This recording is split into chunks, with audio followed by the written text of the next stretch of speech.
So hi, hello everyone, this side Prajal and I am here with Gen AI with JS. सो इस पूरे session के अंदर में हम समझेंगे the evolution of gen AI.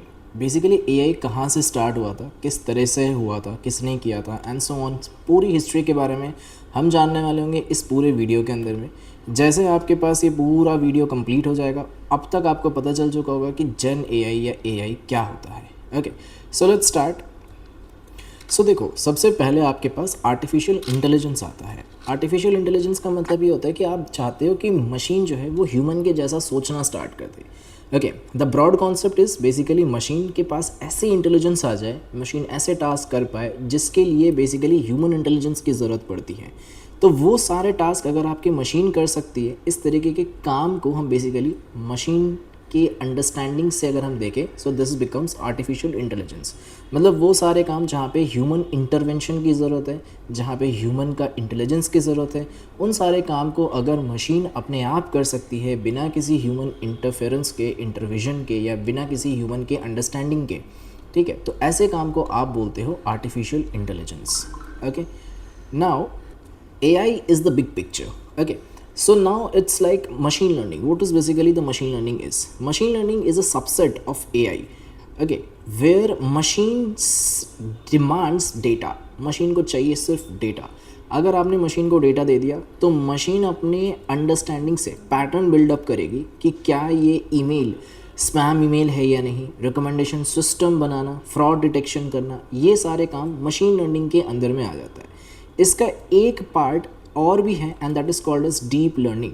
Basically deep learning इसका वो पोर्शन है जहाँ पे आप अब मशीन को इतना डेटा नहीं दे रहे होंगे, मशीन अपने आप फीचर्स को पहचानना स्टार्ट करेगी बाय मोर डेटास। ओके, आप मशीन को बहुत ज़्यादा डेटा फीड करोगे और उसके बाद मशीन अपने आप फीचर्स डेवलप करना स्टार्ट करेगी। हाँ, मुझे पता है कि अभी आप थोड़ा सा कंफ्यूज हो रहे हो।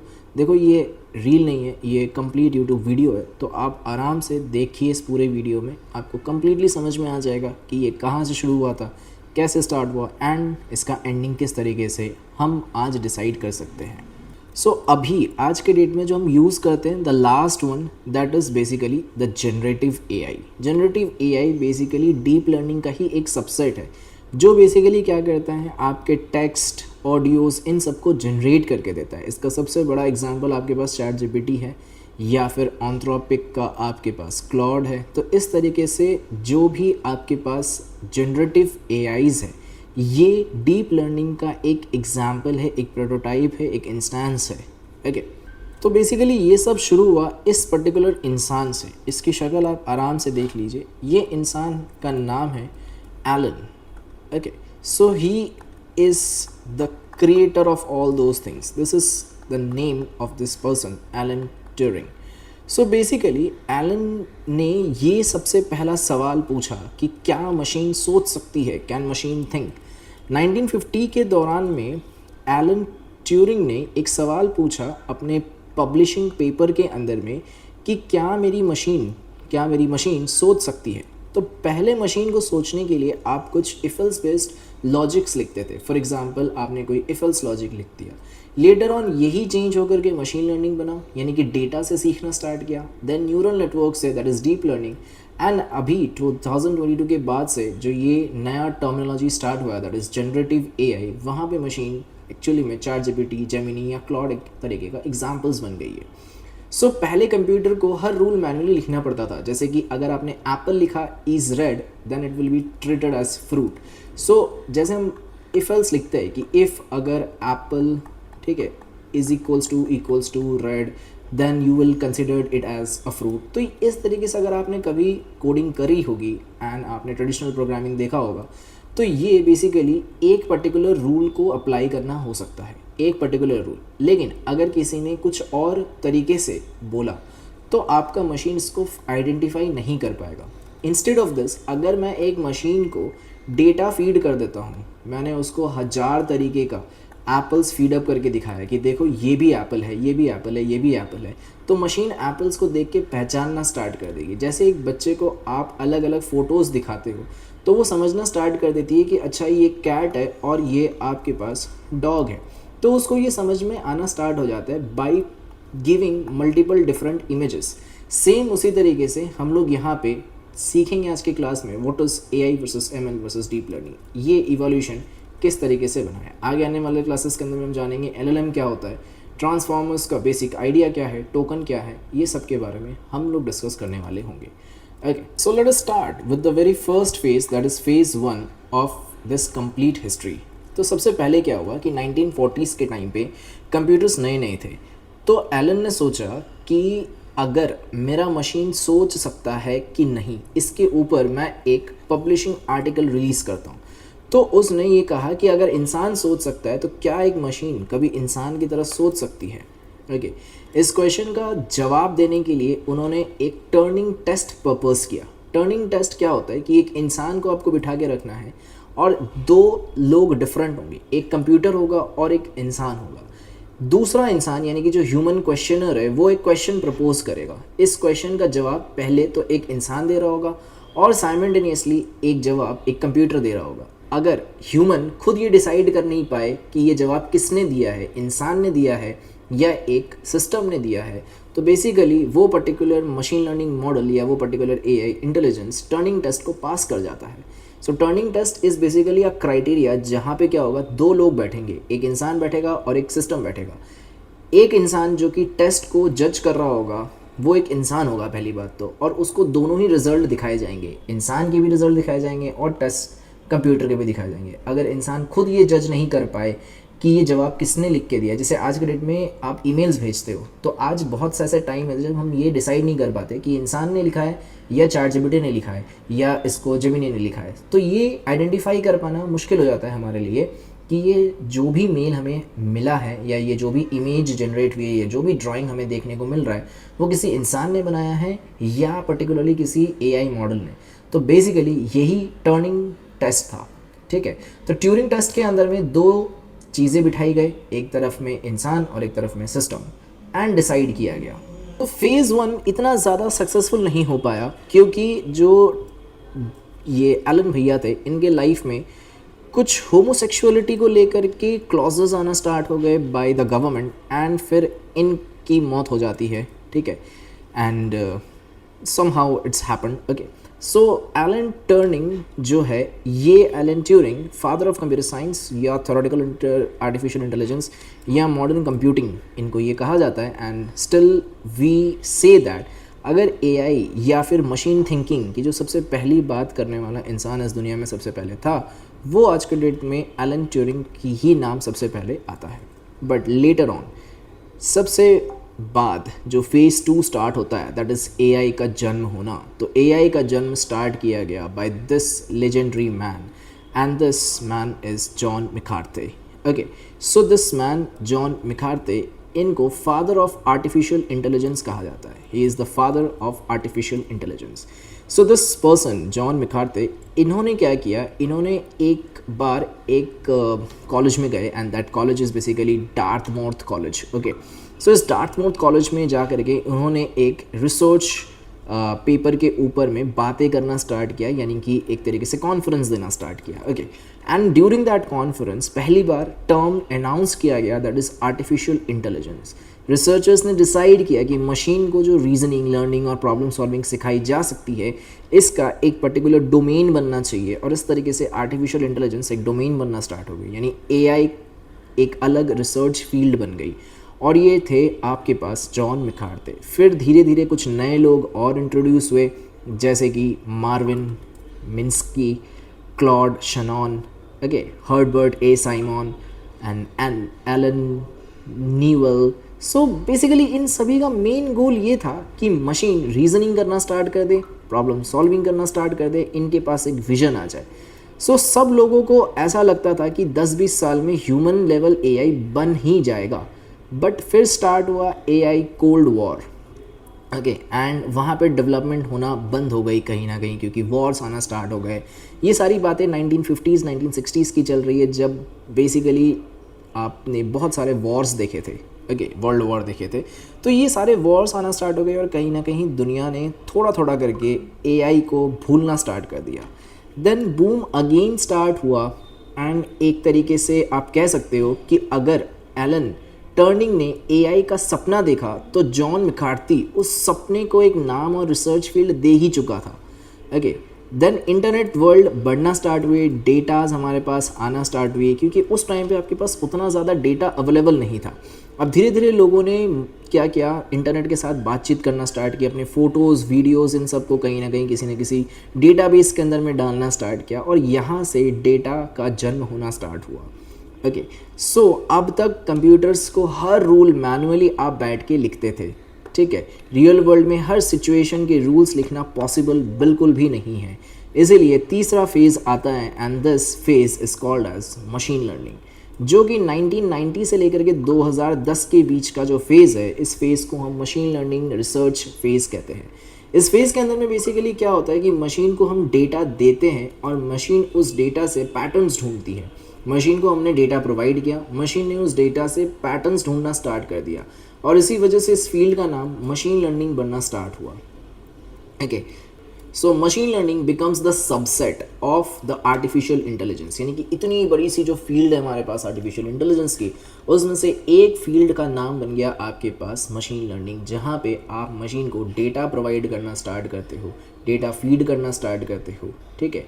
जहाँ पे बिना रूल्स के मशीन जो है डेटा से प्रेडिक्ट करना स्टार्ट करती है कि ये क्या आप मेरे से पूछ रहे हो।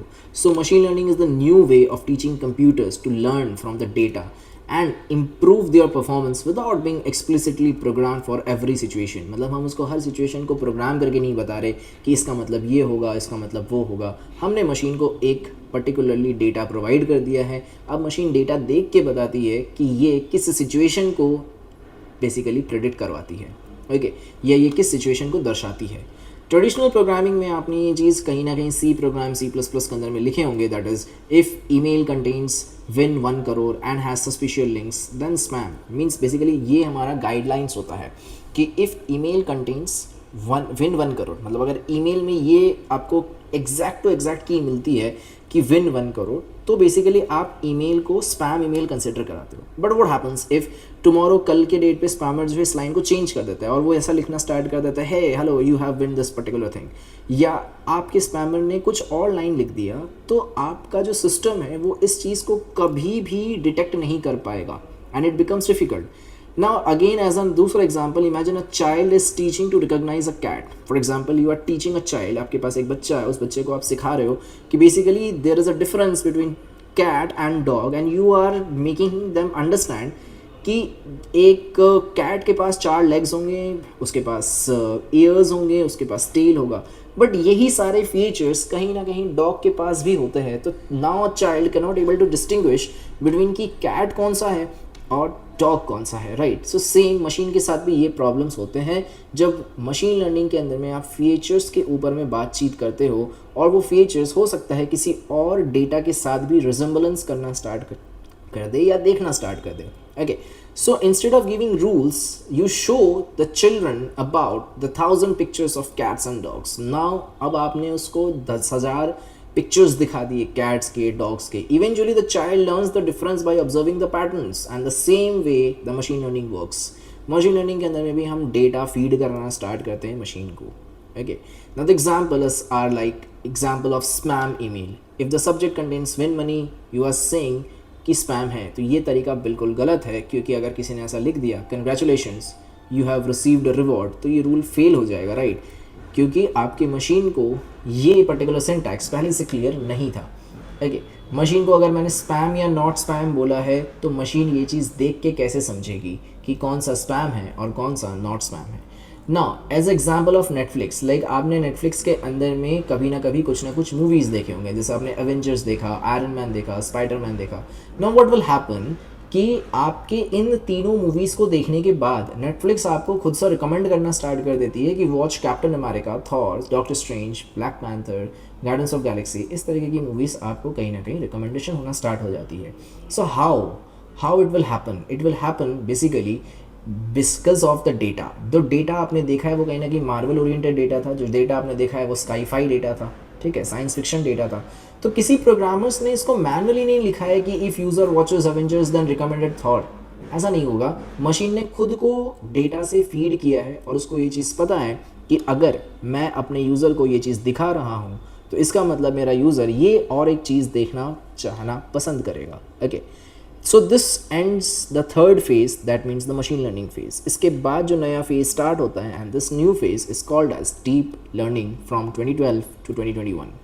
सो बेसिकली मशीन लर्निंग बहुत पावरफुल था, लेकिन इसके अंदर में एक छोटी सी लिमिटेशन थी. लिमिटेशन ये थी कि कई प्रॉब्लम्स में हमें फीचर्स बताने पड़ते थे, लाइक एयर्स देखो, टेल्स देखो, फर देखो. तो ये आपने फीचर्स बताए और तुम फिर भी मशीन से एक्सपेक्ट नहीं कर सकते कि वो एग्जैक्टली बता देगा कि ये कैट है और ये डॉग है, राइट? क्योंकि मशीन को ये डिसाइड करने में आज भी प्रॉब्लम फेस हो रहा है इन मशीन लर्निंग के अंदर में. तो now what will happen in case of deep learning, अब आप 10,000 डेटा के जगह पे 10 lakh data of the cat provide करते हो. दैट मीन्स आपने डेटा का अमाउंट इंक्रीज कर दिया. जैसे आप डीप लर्निंग में पहुँचे तो जो डेटा है इसको आपने इंक्रीज़ कर दिया, मतलब बहुत ज़्यादा डेटा आपने फीड करवा दिया अपने मशीन को जा कर के. जब आपने मशीन को इतनी सारी डेटा दिखा दी, अब मशीन अपने न्यूरल नेटवर्क्स का यूज़ करते हुए खुद सीखना स्टार्ट करेगा कि कैट के अंदर में ये फीचर्स मुझे देखने को मिल रहे हैं, डॉग के अंदर में मुझे ये फीचर्स देखने को मिल रहे हैं, and that's how it will gonna create the difference between the cat and the dog. Okay, so basically what is deep learning? Deep learning is now becomes the subset of machine learning.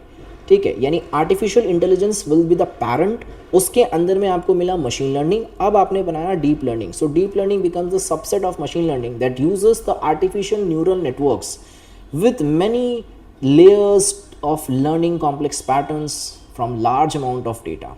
Simple मतलब ये है कि deep learning में machine जो है वो artificial neural network use करती है. इससे क्या फ़ायदा होता है? इससे फ़ायदा ये होता है कि अब हमें फीचर्स बताने की ज़रूरत नहीं पड़ रही.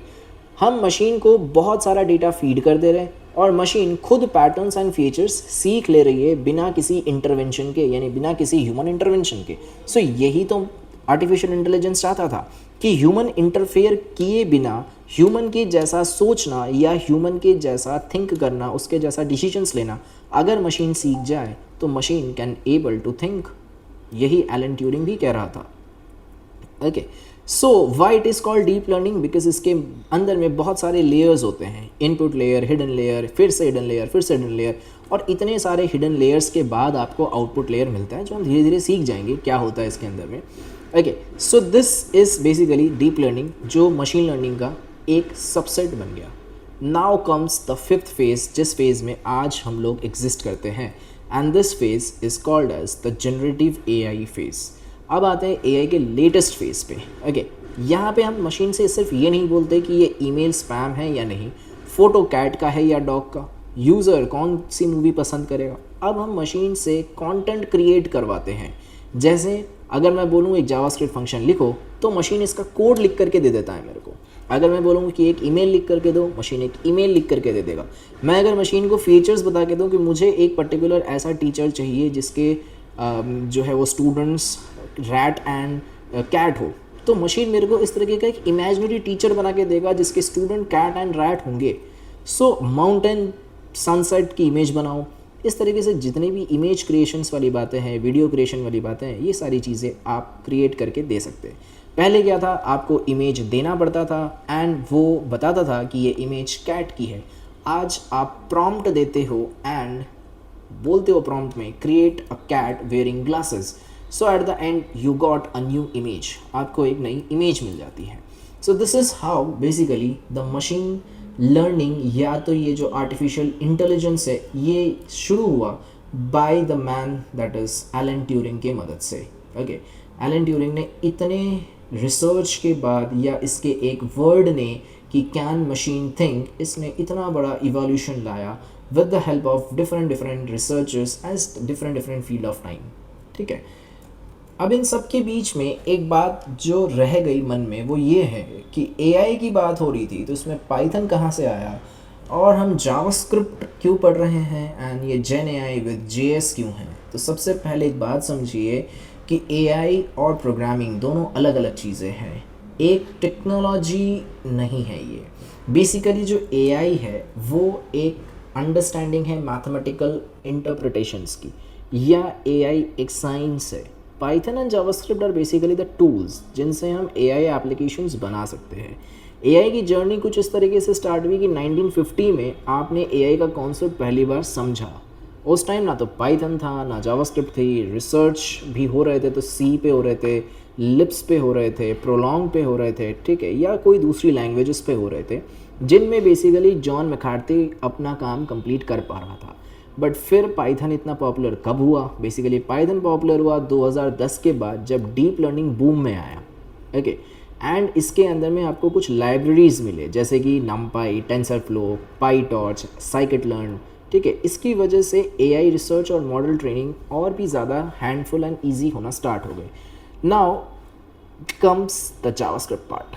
अब सोचिए बेसिकली जो ये चैट जीपीटी है, ये किसने बनाया? ये चैट जीपीटी एक बेसिकली वेबसाइट है या एक मोबाइल एप्लीकेशन है, ठीक है।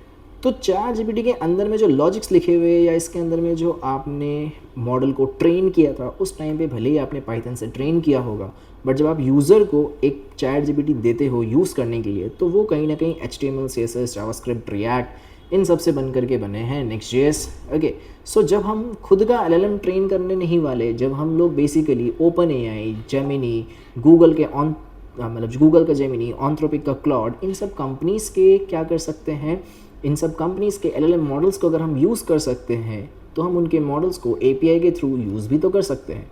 और इन सबको यूज़ करने के लिए सबसे ईजी है जावास्क्रिप्ट, ठीक है। So Python is mainly use to build and train AI models, whereas JavaScript इसका यूज़ करके आप क्या कर सकते हो, आप AI पावर्ड एप्लीकेशंस बना सकते हो, ठीक है। तो बेसिकली जावास्क्रिप्ट की मदद से हम क्या कर सकते हैं, कोई भी AI पावर्ड एप्लीकेशंस को बना सकते हैं। तो हमारा फील्ड दो पार्ट में डिवाइड हो गया। एक फील्ड हमारे पास बन गया डेटा साइंस, एक फील्ड हमारे पास बन गया जेन AI विथ JS या फिर मर्न विथ JS। तो दो फील्ड है हमारे पास, एक है हमारे पास डेटा साइंस, दूसरा फील्ड है हमारे पास जेन AI विथ JS और मर्न विथ JS। नाउ ये जो दो फील्ड है, इसमें मर्न is basically for the MongoDB, ठीक है। मर्न is basically for the express, जिसके अंदर में आप बैकएंड लिख सकते हो, ठीक है। रिएक्ट और नेक्स्ट.js, जिसमें आप फ्रंट एंड डिज़ाइन कर सकते हो, ठीक है। And node is basically the complete architecture. ये है JS के फ्रेमवर्क्स। पाइथन इस फील्ड में रिसर्च करने में हेल्पफुल बन गया। तो आज का मार्केट जो है वो इन दोनों को साथ में मांगता है, या आज का मार्केट बोलता है कि अगर आप मॉडल्स यानी कि जितने भी AI मॉडल्स हैं उनको रिसर्च करना चाहते हो, उनके जैसा और मॉडल्स क्रिएट करना चाहते हो, तब तो आपको डेटा साइंस चाहिए। वेयरएज अगर आप एक प्रोडक्ट बनाना चाहते हो, if you want to build a product, at that time you have to must understand the JavaScript. And product बनाने की बात जब भी आती है, तो उस टाइम पे आपका जावास्क्रिप्ट ही है जो ये चीज़ को बहुत ही अच्छे तरीके से, हैंडफुल तरीके से बना सकता है। तो कभी भी अगर हमें प्रोडक्ट बनाने हैं, AI based power product, okay, AI powered product अगर हमें कभी भी बनाना है, AI पावर्ड प्रोडक्ट, इस AI पावर्ड प्रोडक्ट को बनाने के लिए, इस AI पावर्ड प्रोडक्ट को बनाने के लिए you need JS, because you are making an application. आप एक एप्लीकेशन बना रहे हो जो कि एक फुल स्टैक एप्लीकेशन हो सकता है। अगर आप एक फुल स्टैक एप्लीकेशन बना रहे हो, so making that full stack application required a complete non stack.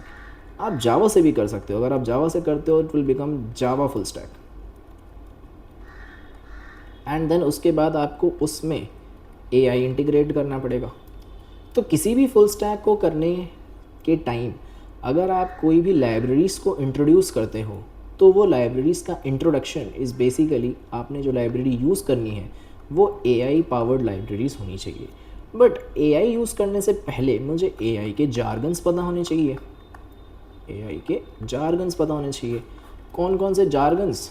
Jargons का मतलब I have to know what is LLM, LLM क्या होता है, what is token, what is AI hallucination, what is AI hallucination, I must have to know what is AGI क्या होता है, ठीक है। तो ये सारे जो टर्म्स हैं इनके बारे में आपको पता होना चाहिए कि ये सारे टर्म्स क्या है, ठीक है। ट्रांसफॉर्मर्स क्या होते हैं, व्हाट इज़ ट्रांसफॉर्मर्स, ठीक है, एंड एनकैप्सुलेशन क्या होता है, ये सब जो भी छोटी मोटी चीज़ें हैं आपको बेसिकली इनके टर्मिनोलॉजीज पता होना चाहिए कि रैग का मतलब क्या है, एमसीपी का मतलब क्या है। तो ये जितनी भी हमारे पास टर्मिनोलॉजीज़ है, इन सारे एआई टर्मिनोलॉजी से फेमिलियराइज होना हमारे आज के डेट का सबसे इम्पोर्टेंट कॉन्सेप्ट बन जाता है अगर आप जेन एआई विद जेएस के साथ मूव ऑन करते हो। Okay, so that's it for today, जिसके अंदर में हमने इन सभी जार्गन्स के बारे में एक तरीके से फर्स्ट लुकअप लिया है। अब हम धीरे धीरे इसके अंदर में और डीप डाउन होंगे और समझते हुए चलेंगे कि एलएलएम क्या है, एसएलएम क्या है, एजीआई क्या है, ट्रांसफॉर्मर्स क्या है, एआई के सारे जार्गन्स के बारे में डिस्कस करना स्टार्ट करेंगे। तब तक के लिए bye, have a nice day, and till then watch this video again if you have any doubts.